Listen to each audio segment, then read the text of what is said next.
Bonjour tout le monde. Aujourd'hui, on va s'attaquer ensemble à l'épreuve de création poétique. L'objectif, c'est simple, vous donner des outils vraiment concrets pour arriver en salle d'examen avec confiance et surtout avec l'envie de créer. Ah, la fameuse page blanche. On va se le dire, ça arrive à tout le monde d'avoir un peu le vertige devant.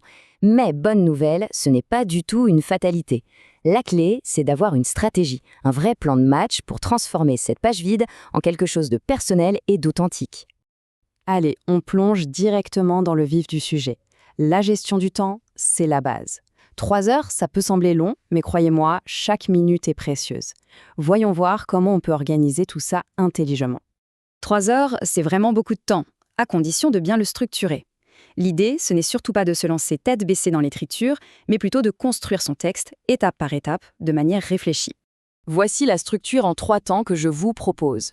D'abord, on prend un bon moment pour explorer les sujets, choisir celui qui nous parle le plus, et on jette toutes nos premières idées sur une feuille. Ensuite, on passe à la rédaction du brouillon. On écrit, on se laisse aller, sans sujet. Et enfin, une étape super importante, on relit et on peaufine. C'est simple, c'est logique et ça enlève une tonne de pression. Bon, maintenant qu'on a notre plan, passons au grand défi. Comment on commence?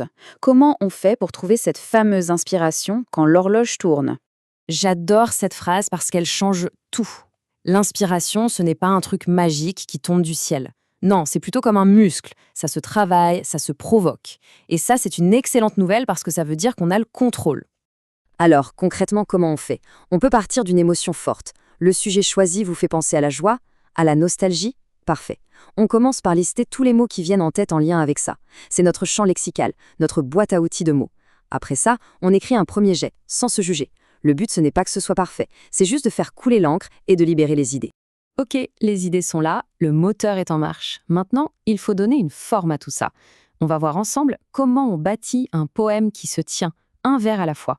Imaginez que votre poème est une maison. Eh bien, les rimes, ce sont les fondations. C'est ce qui donne une structure, un squelette à votre texte. C'est ce qui va lui donner sa musique et sa force. Et là, attention, point super important, il n'existe pas de mauvaise rime.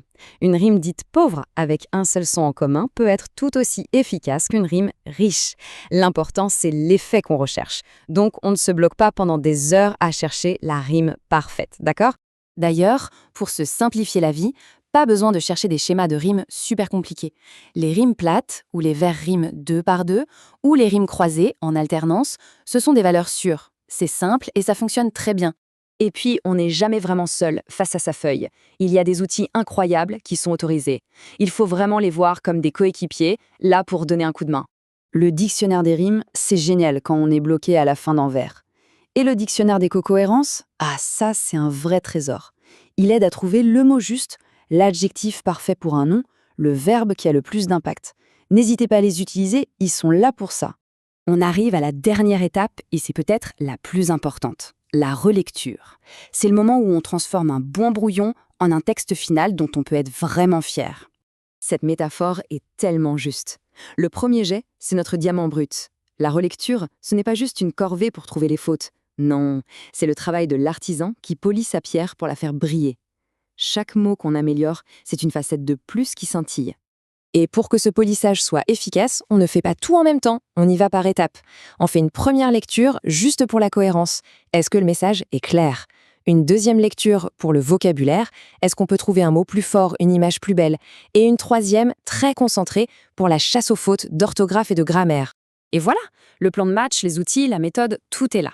L'écriture d'un poème, c'est un espace de liberté incroyable pour exprimer sa vision du monde. La question n'est donc pas de savoir si on va y arriver, mais plutôt quel univers unique, quel diamant chaque personne ici va-t-elle choisir de créer. Bonne écriture!